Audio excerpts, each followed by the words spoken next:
Hey guys, and welcome to another NIKKE God is the Victory video. Today, we will be taking a look at the newest changes that were made just after the previous update. A lot of players were voicing their concerns about the no caller ID event, and rightfully so. The power level requirements were ridiculously high, but thankfully, the devs were quick to make changes on it, and on top of that, we're also getting a new co-op event today or tomorrow, depending on where you are.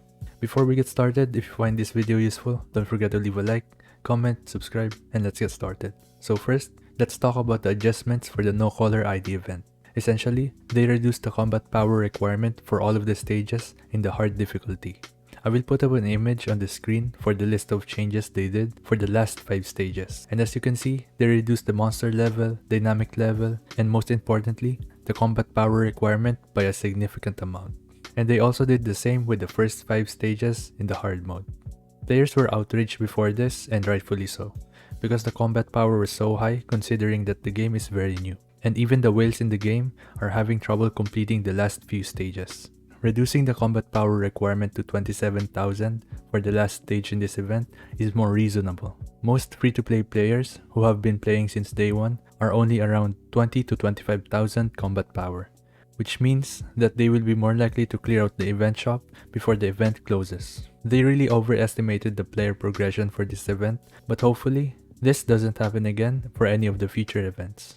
Next up, we have the new co-op event called Wildcat Engine. In this event, we will be up against Altizen Mark 6 as we team up with 4 other players. How this works is basically, the boss is a huge damage sponge, and you and your team have to deal as much damage as possible within the time limit.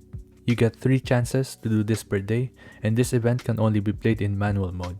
It also comes with an event shop and our very first event leaderboard.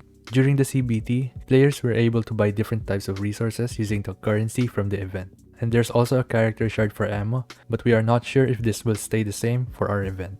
You can get currency depending on how much damage you do during this stage. I will put up an image on the screen for you to know how much you will be able to get, but basically, you're able to get anywhere between 300 to 1000 on a single run. And next we have the leaderboard. You can still get rewards regardless of how well you do in the event, but of course you get more rewards as you place higher. I would say that you should at least aim for the top 10% so you can get 3000 gems, which is equal to 10 pulls on the banners. The leaderboard is on a sub-server basis, which means it's the same as the other leaderboards we have right now. You can check this out yourself by going to the ARC, click on ranking, and choose any category on the screen. You will see the server that it is based on at the top left corner of the leaderboard.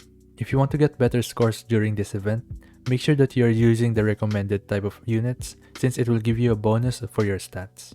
In the CBT, Missilis and Tetra characters gain a 10% attack increase, but this can also change once the event begins for us. Also keep in mind that the character level will be equalized for everyone. So when you are fighting the boss, he will be at level 40 and everyone in your team will be adjusted accordingly, so everyone will be at level 40 just like the boss. In the CBT, things like the affection, gear, harmony cube, and skill upgrades help in this event. So make sure you have all of those ready to go for the character that you will be using. This is looking to be a fun and interesting event. It would be nice if we could also participate as much as we can, even if it means we will not be getting rewards after a few attempts. Because I know that a lot of players would want to play this mode as much as they can before it goes away. You just have to hope that your team knows what they are doing and they are focusing on the boss weak point so that you don't die as fast. And everyone in your team should also time their burst skills properly, especially for the burst type 1 characters. So yeah, this event is pretty simple and it's going to be fun, and I'm excited to see the rewards that we are getting. Some things are subject to change, but this does give us an idea on how the event will look like. Let me know what you think about the event down in the comments below. And as always, don't forget to leave a like, comment, subscribe, and I'll see you on the next one. Peace.